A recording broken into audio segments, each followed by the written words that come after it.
She had once been a woman of laughter, the kind whose presence warmed a room before her words even reached it. But time and tragedy have a way of sculpting people into strange shapes. When her husband, the merchant of Savannah's docks, died suddenly, he left her with two inheritances: his wealth and his pride. And that pride would become her iron armor. You see, grief doesn't always weep. Sometimes it hides behind marble pillars and fine gowns. Sometimes it transforms into disdain for everything that might remind us we are still alive. The widow wore her sorrow like a medal. Society praised her composure, her refinement, her refusal to remarry. They said she was a woman of strength. But strength, in her case, meant silence. It meant closing the door to feeling. She had seen what love could do. It could make a man foolish enough to risk his fortune, a woman vulnerable enough to lose her reason. And so she turned from it, mocked it, and built her world upon the ruins of emotion. She lived in a mansion that could have been a mausoleum.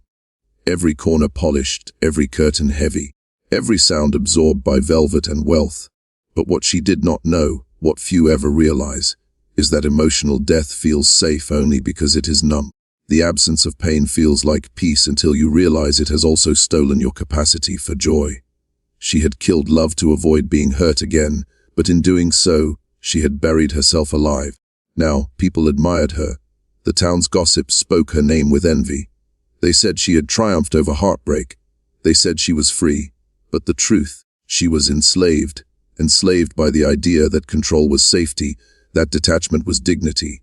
And isn't that a mirror for many of us? We confuse composure with healing. We think that if we stop feeling, we've conquered the wound. Yet all we've done is seal it off, where it festers in the dark corners of the soul. The widow mocked love not because she didn't understand it, but because she feared its power. Love demands vulnerability. It demands that we step outside the walls we've built to survive. And she wasn't ready to do that. Not yet. She preferred the safety of intellect, the predictability of transactions. Her late husband had taught her well. Everything could be bought, everything had a price. Even affection, she believed, was just a bargain dressed in sentiment. She would host grand dinners, where she'd speak of politics, trade, and manners. And if someone dared mention marriage or affection, she would smile faintly and say, "Love is the fool's business. Stability is the wise woman's art." It sounded intelligent, it sounded strong. But beneath that wit was loneliness so deep it frightened her to even name it. And when the guests left, when the laughter faded, she would walk through the halls alone, listening to the echo of her own footsteps, each one a reminder that she had built her freedom at the cost of her soul. She mistook solitude for strength. Many of us do. We tell ourselves we're better off alone, that feeling nothing means we've mastered life. But mastery without compassion becomes arrogance. And arrogance, my friends, is the final disguise of despair.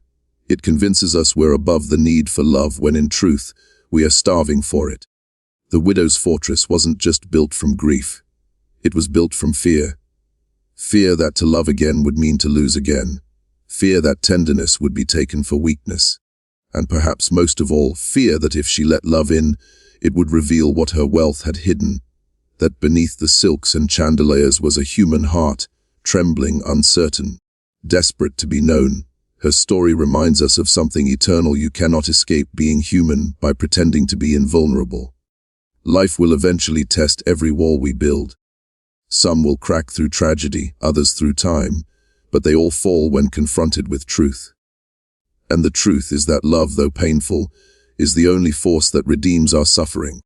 She mocked the idea of love because it made her feel powerless, but in mocking it, she denied herself the only thing capable of restoring her power, the courage to feel again. Love is not weakness. It is the greatest act of rebellion against despair. It asks us to be open where we once closed, soft where we once hardened, alive where we once went numb. So when you hear her story, don't just pity her, understand her, because at some point we all become that widow, mocking what we secretly long for, shutting the door on what might heal us. We turn our moons into walls and our fear into pride. But one day, something or someone will arrive, wearing the very chains we once feared, to show us that freedom begins not when we harden, but when we soften. And if there's one lesson to take from her life, it's this: the heart cannot be guarded and alive at the same time. You must choose. Choose love, even if it breaks you, for it will break you open. And that, my friends, is where the light enters. When the widow began expanding her household, she did so the way most people expand their defenses, by building outward, not inward. Her estate was vast, its corridors filled with portraits of dead merchants and forgotten heirs, and she could not bear the silence that seemed to mock her solitude. So, in the heat of one southern summer, she sent word to the docks. She needed laborers, strong and obedient, to manage the house and fields. She wanted efficiency, not humanity. She wanted control, not company. And so, without looking them in the eye, she purchased 7 souls. It was a transaction like any other. At least, that's how she wanted to believe it. The exchange of coin for flesh had become so routine in that world that no one even questioned the language of ownership. But there is something in every human being, however hardened, that resists the full extinction of conscience. She felt it, briefly, as the iron chains clinked against the wooden floor. That small internal shiver that whispers, "This is wrong," yet she dismissed it. She told herself she was only following the customs of her time, the law of her land. The heart, when desperate to justify itself, becomes a skilled lawyer. Among the 7 she purchased was a man who did not fit the script of subservience. He was quiet, yes, but not broken. When he moved, it was with the quiet poise of someone who had once been free. His back was straight, his eyes unflinching, his silence deliberate. He did not plead, nor did he protest. And that silence unsettled her more than rebellion ever could. It was not defiance that disturbed her. It was the sense that he knew something she did not, that he had learned to live without bitterness. At first, she reacted as the proud often do when confronted with the inexplicable. She grew sharper, colder, more mocking. She found reasons to call him into her presence, only to dismiss him curtly, testing the edge of her authority. She told herself she was examining his obedience, but in truth, she was studying his calm. It irritated her that someone in chains could carry himself with more peace than she did in her freedom. And it frightened her that her comfort, her wealth, her power, none of it gave her the stillness he seemed to possess. You see, life has a way of exposing our illusions through contrast. We think we are free until we meet someone whose spirit cannot be enslaved. We think we are alive until we encounter someone whose silence speaks of a deeper life than ours. The widow's arrogance began to falter in the quiet presence of the man she had purchased. Every time she passed him, something inside her shifted.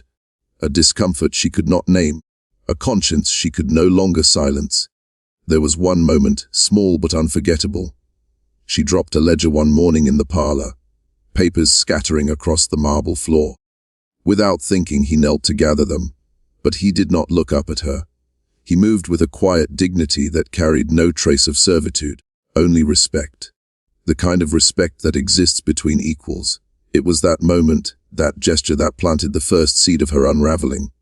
For the first time, she felt seen, not as a widow, not as a mistress, not as a woman surrounded by wealth, but as a human being. Now, that realization didn't make her softer at once. In fact, it made her harsher. When people begin to feel the sting of awakening, their first reaction is usually to resist it. She began to speak more cruelly, as if to prove to herself that she was still untouchable. She ordered him about with icy precision, even invented excuses to reprimand him. But the more she tried to affirm her power, the more she saw its hollowness. For power without respect is theater. And love, the kind she had mocked all her life, was quietly entering her world through the cracks of that theater. In the evenings, she would find herself thinking of him, not with affection, but with curiosity. What did he dream of when he slept? What sustained him through days that would crush most souls? How could someone stripped of freedom still radiate such peace? These questions began to torment her, not because she wanted answers, but because they reminded her how little she understood of herself. The man in chains was freer than the woman in silk. There's a strange irony to human nature. We often buy what we think will serve us, only to find it changes us. The widow had purchased labor, but what she received was a lesson, a living mirror, a reflection of the life she might have had, A life not defined by fear, not armored by pride, but anchored in truth. And that's when the quiet transformation began. Slowly, imperceptibly, she began to look at him not as property but as person, not as servant but as soul. Her heart, so long dormant, began to stir, not yet with love but with recognition. The recognition that the world she had built on hierarchy and control was a fragile illusion. The realization that every life, no matter how bound, carries a dignity that cannot be bought or sold. And that recognition is dangerous, because once the soul sees humanity in another, it cannot unsee it. It cannot return to the cold comfort of superiority. That summer, she learned something that would haunt her for years, that love does not always come wrapped in beauty or status or charm. Sometimes it arrives wearing chains. Sometimes it enters our lives through the very doors we swore to keep closed. The question, then, is not whether we will recognize it, but whether we will have the courage to let it transform us. Because love, real love, does not flatter your pride, it exposes it. It does not strengthen your control, it asks you to surrender it. And the widow, who once thought herself the master of her world, was about to learn that lesson in the most unexpected way imaginable. At first, she mocked him. It was instinctive, her defense against feeling. Mockery was the widow's armor, her language of control. When the heart begins to tremble, pride often finds a way to laugh it off. And so she did. She mocked his composure, his gentleness, the quiet dignity that refused to bow before her scorn. She told herself it was amusement, but deep down it was fear. Fear of the calm that unsettled her storm. He would pass through her halls carrying trays or tending to the gardens, and she would invent remarks to remind him of his place. Yet every word she spoke came with an aftertaste of guilt, and the more she mocked him, the more she became aware that her cruelty no longer satisfied her. It was as though her own words echoed back, revealing the hollow space inside her. You see, mockery often hides admiration. It is the mind's rebellion against what the heart secretly reveres. One afternoon, she found him in the courtyard repairing a broken water basin. She watched as he worked, not hurriedly, not resentfully, but patiently, as if every act of service was an offering of order in a disordered world. And something strange happened. For the first time in years, she felt peace in someone else's presence. It wasn't desire, not yet. It was recognition, the soul's quiet whisper that says, "There is truth here." But she could not accept that truth. To see humanity in him would mean to confront her own inhumanity. So, she tried to push back against the feeling. She asked him questions not out of curiosity, but to test him, to remind him of his chains, to remind herself of her control. She asked where he came from, what he once did before he was purchased, how he could endure a life like this without bitterness. And he answered simply, with neither shame nor anger. He told her he had been a carpenter once, that he missed the sound of the sea, and that freedom, for him, was not a matter of walls, but of the spirit. "They can bind my body," he said quietly, "but I decide whether they bind my heart." Those words lingered in her mind long after he left the room. Freedom of the spirit. It sounded absurd to her at first. She was the one with liberty, with wealth, with choice. And yet, she could not remember the last time she had felt free. That night, she sat by the fire, turning his words over in her mind, realizing with a discomfort she could not name that perhaps the real chains were her own, forged from grief, pride, and the illusion of superiority. In the days that followed, she found herself speaking to him more often. The conversations began as tests, but they ended as reflections. He never spoke in rebellion, never sought pity, never played the victim. His calm unnerved her precisely because it dismantled the hierarchy she relied upon.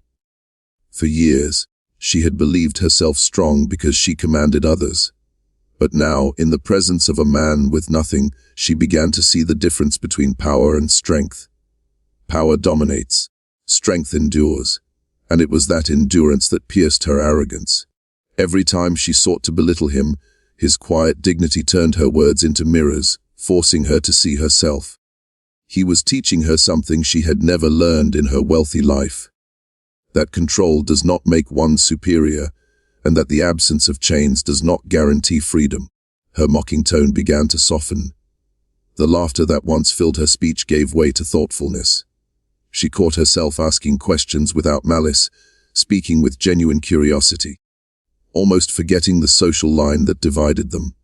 And this frightened her, for she knew the danger of tenderness in a world built on hierarchy. But her fear could no longer silence her fascination. Something within her had awakened, and it would not go back to sleep. The irony was cruel. The very man she owned was teaching her how to be human. His presence called forth her conscience like a bell long unstruck. She began to see that compassion is not weakness. It is the most dangerous form of courage. To feel deeply in a world that rewards indifference is an act of defiance. And so, the widow who once mocked love began to glimpse it, not as a romance but as revelation. Love was not what she had read in poetry or overheard in whispered gossip. Love, she discovered, was a kind of seeing, a recognition of worth in the face of every reason to deny it. She began to look at him differently, not as a man in chains, but as a mirror held up to her soul. And that reflection terrified her, for it showed her everything she had lost: warmth, humility, faith. It revealed that beneath her layers of refinement, she was starving for the very thing she mocked. Now, some in her circle might have called it foolishness. They would have said she was losing her senses, allowing sympathy to cloud her judgment. But she began to understand something that the world of wealth rarely teaches, that the highest form of strength is not domination, but empathy. The one who can look upon another's suffering and feel it as his own. That is the one who is truly free.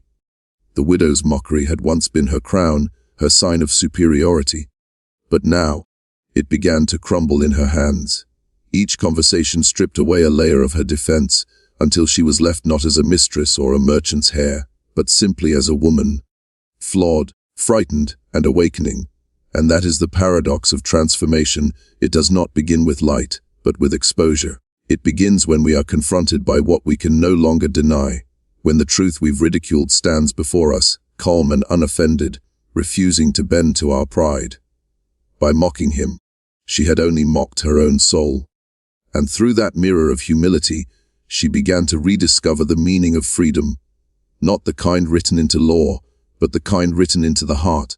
Because sometimes the person you laugh at is the very one who holds the key to your redemption. And sometimes the truth we scorn is the one truth that could set us free. What began as fascination soon became torment. The widow had not planned for her heart to betray her reason, yet the heart has never been loyal to reason for long. She found herself drawn toward him in ways that defied her understanding. His calm unsettled her, his gentleness disarmed her, and the peace he carried, despite the cruelty of his condition, was the most humbling thing she had ever witnessed.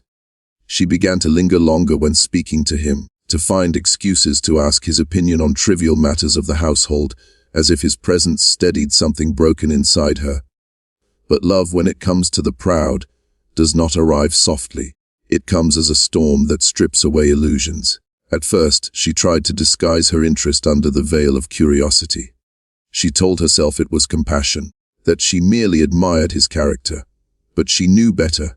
Compassion asks nothing in return. Admiration, however, yearns to be seen, and she wanted him to see her, not as his mistress, not as the wealthy widow who ruled the estate, but as a woman. That was the beginning of her moral reckoning. Because love, in its truest form, is not a feeling. It is a mirror that shows us who we are when all the masks fall away. She could not reconcile what she felt with what she had been taught. The world she lived in had drawn its lines in iron. Master and slave, rich and poor, white and black, woman and man. Each knew their place. To step across those lines was to risk social death. Yet something within her had begun to whisper that the soul recognizes no hierarchy. That love, uninvited and untamed, is the great equalizer of creation. And that frightened her more than anything. There were nights she sat by her window, watching the lamplight fade from the fields, wondering how such a forbidden tenderness could grow in the heart of someone who once mocked the very idea of love. Her conscience battled her affection. One moment she saw him as a man, the next she reminded herself he was property, her property, and each time she did, a voice within her recoiled, ashamed. That shame was new to her. For years, she had lived unbothered by the cruelties of her class. But now even the sound of his chains disturbed her sleep. The irony of her life was complete. She had once believed that power protected her, but now that same power became her prison. The more she loved him, the less she could bear the system that enslaved him. Yet she was a product of that system. Her wealth, her comfort, even her reputation, all were built upon it. To love him was to unravel the very foundation of her world. And yet, isn't that the nature of true love? It demands honesty. It refuses to coexist with lies. It confronts the self and says, if you want to live fully, you must die to what is false. The widow found herself standing on that edge, caught between the life she knew and the truth she could no longer deny. She began to see that love is not the opposite of suffering. It is the door through which we must walk if we are ever to transcend it. Her suffering deepened, but so did her understanding. Each moment she spent in his presence stripped away another layer of her pride. When she looked at him, she no longer saw a servant. She saw a soul equal to her own, perhaps even greater. His forgiveness toward the world that enslaved him revealed a strength she had never possessed. There was a moment, quiet, ordinary, that became a turning point. He was tending to the garden, and she came upon him unexpectedly.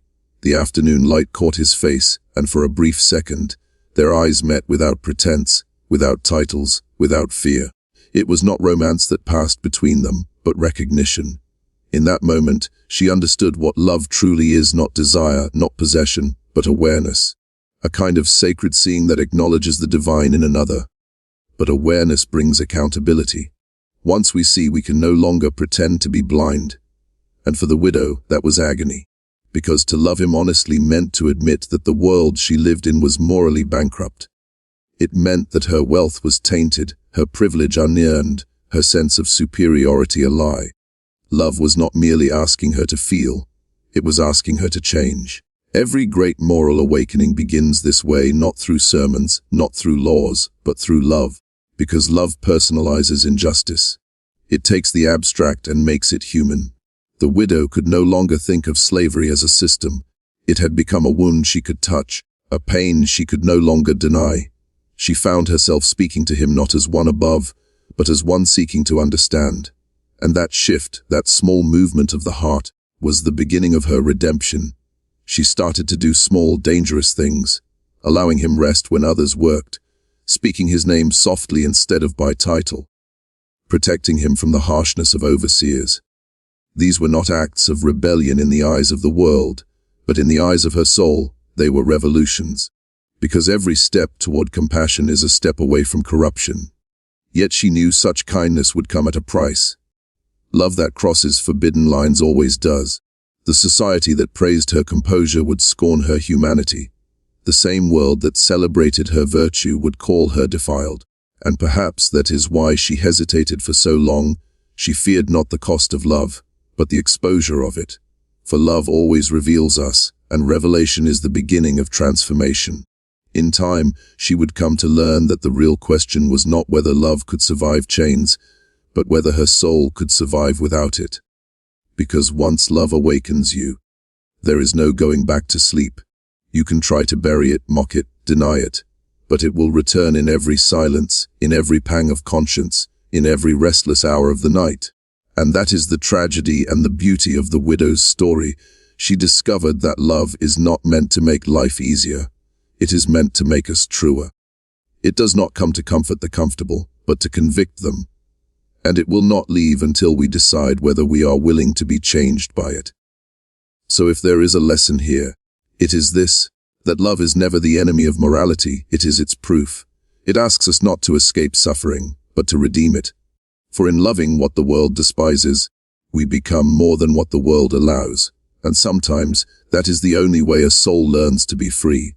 The tragedy of their bond lay not in its impossibility, but in its truth. It was not the kind of love that could flourish. It was the kind that could only expose. He never stopped being enslaved, and she never stopped being his owner. Yet something in them refused to bow to those titles. In their silence, a new understanding formed, one that neither dared to name, because to name it was to make it real.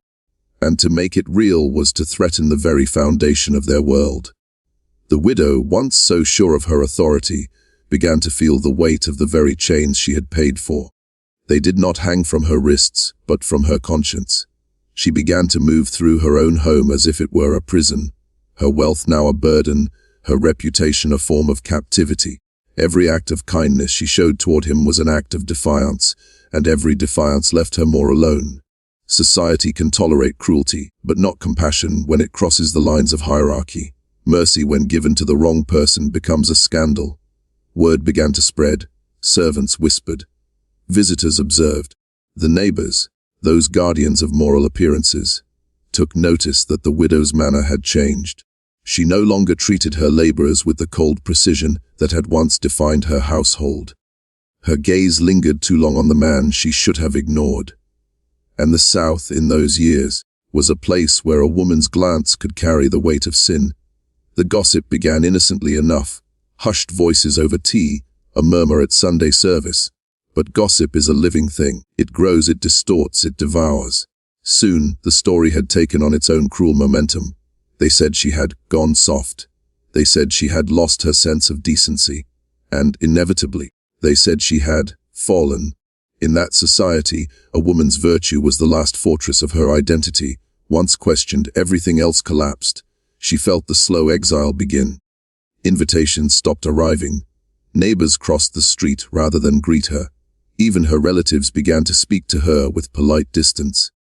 But what cut deepest was not their rejection. It was her realization that she no longer cared for their approval. She had spent her entire life seeking their praise, only to find it empty now. Once love had awakened her conscience, the currency of social respectability meant nothing. For the first time, she saw the world not as it was presented to her, but as it truly was. A theater of moral blindness. Still, the chains between them remained. She could not free him, not without destroying herself. The law would not allow it. And even if it did, the world would never forgive her. Every time she looked at him, she saw both salvation and suffering bound together. The power she once used to define her existence had turned into a poison. Love had shown her the truth, but truth had cost her peace. And he, for his part, understood the danger. He knew that every gesture of tenderness placed her at risk, so he held his silence. Love for him was not expressed in words or rebellion. It was carried in the restraint, in the dignity of his stillness.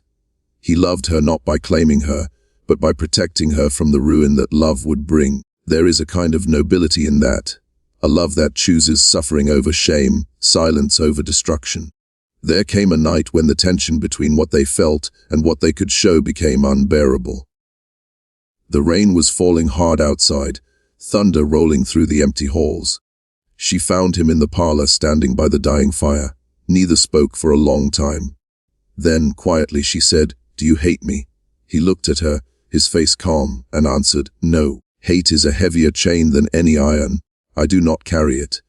And those words broke her, not because they were poetic, but because they revealed how small her world had been. All her life, she had lived within walls, of status, of decorum, of fear. And yet here stood a man who, in bondage, was freer than she had ever been. That realization is what destroyed her pride for good. She began to see that love, even when forbidden, is the only force capable of revealing the truth about ourselves. But the world, as it always does, would not allow that truth to live quietly. One morning, she awoke to find that he had been sold, taken away in secret by those who sought to protect her reputation.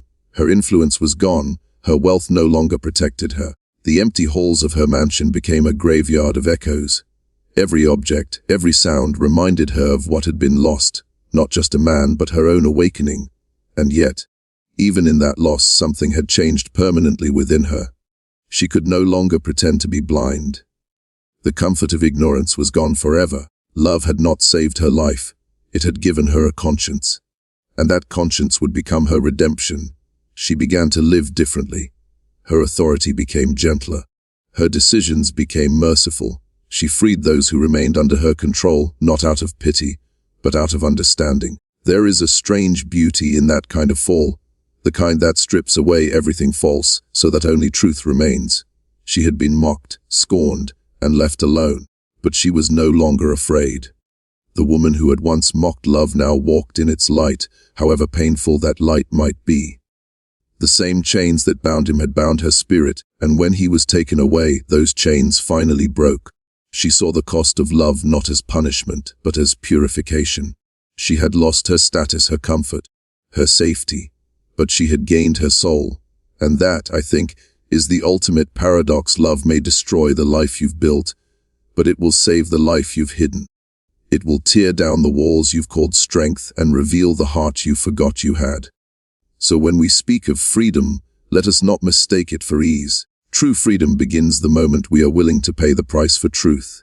And the merchant's widow paid it dearly, completely. But in doing so, she finally became free. In the end, history remembers her not for her defiance, not even for her sorrow, but for the quiet transformation that followed. When love had been stripped of its illusion and society had turned its back, the widow found herself face to face with something she had never encountered before. Truth without protection. There were no more servants to command, no more gossip to distract, no more pride to defend. The house that had once echoed with wealth and laughter now stood as a hollow monument to her awakening. And in that silence, she finally began to understand the meaning of love, not as possession, not as passion, but as revelation. Love, you see, is the great dismantler. It breaks the architecture of arrogance and exposes the foundation beneath. It strips away every false identity we've built, every mask we've worn to survive, until all that remains is what is real.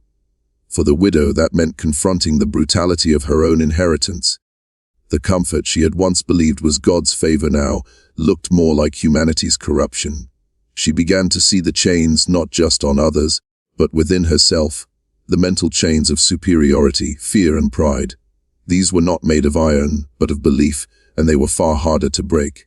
Many people never reach that point. They spend their entire lives surrounded by noise, work, ambition, reputation, and call it purpose. But love has a way of burning through the noise.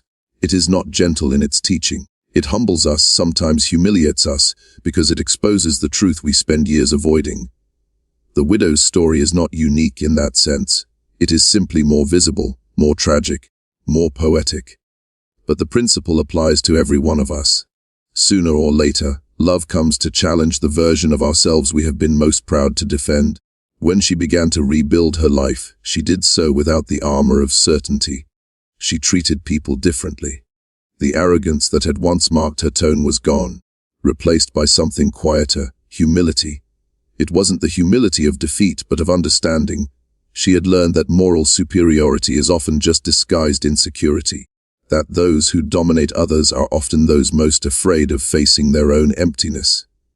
She had lived her whole life believing she was above the enslaved, and only when love crossed that boundary did she discover how enslaved she herself had been. The heart, when awakened, becomes a mirror. It shows us not only who we love, but who we truly are. And that is why love, though beautiful, is also terrifying. It makes demands that comfort cannot meet. It requires courage to confront our own reflection without flinching. That is the kind of courage the widow learned. Not the courage to rebel publicly, but the courage to live truthfully. The courage to lose everything false in order to keep what was real. Over time, those who had condemned her grew old and silent. Their gossip faded, their names forgotten. But she endured, transformed not by vengeance or regret, but by grace. She became the kind of woman who did not need to defend her worth. She no longer needed admiration. Her peace came not from being respected, but from being reconciled. To herself, to truth, to God. That is what love does when it is fully understood. It reconciles. It does not erase the past, but redeems it. If you think about it, this is the deepest kind of redemption a human being can experience. To fall, to fail, to lose, and yet to rise not as the same person, but as someone refined by loss. There is something sacred in that process.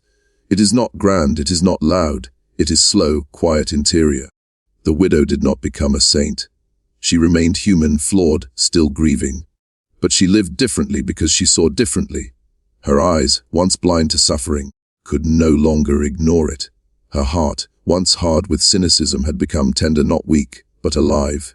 We live in a world that mocks love much as she once did. We call it naïve. We call it inconvenient. We reduce it to emotion or desire. But love is neither soft nor sentimental. It is the most dangerous force on earth because it asks us to surrender control. It confronts us with our hypocrisy. It demands transformation. The widow mocked love because she feared it, and rightly so. To love deeply is to risk the death of everything false within us. And that's why her story matters, not as history, but as reflection. Every one of us is both the widow and the enslaved soul. We all hold power over someone, and we all live chained to something. Fear, ego, the approval of others, the need to appear right. But love, when it finally arrives, wearing whatever chains it must, does not come to comfort us. It comes to free us, and freedom never comes cheaply. It demands the death of pride, the surrender of image, the breaking of illusion. She paid that price, and in doing so she became more than her reputation, more than her sorrow. She became a witness to truth, that love, even when forbidden, even when mocked, is the only thing that saves us from ourselves. And that, my friends, is where her story touches ours. Because somewhere within each of us is that same choice, to mock love or to be transformed by it, to remain comfortable in our blindness or to see clearly and suffer honestly. The choice may cost us everything we think we need, but it will give us everything we've been too afraid to want: peace, purpose, and truth. So let this be the lesson we carry forward, not to fear the chains love wears, but to recognize them as the disguise truth often takes. For it is through love that we come to see, through pain that we come to understand, and through surrender that we are finally made free. That is the paradox she discovered, and it is the paradox that can change your life as well. The same chains that once bound her heart became the very symbol of her liberation.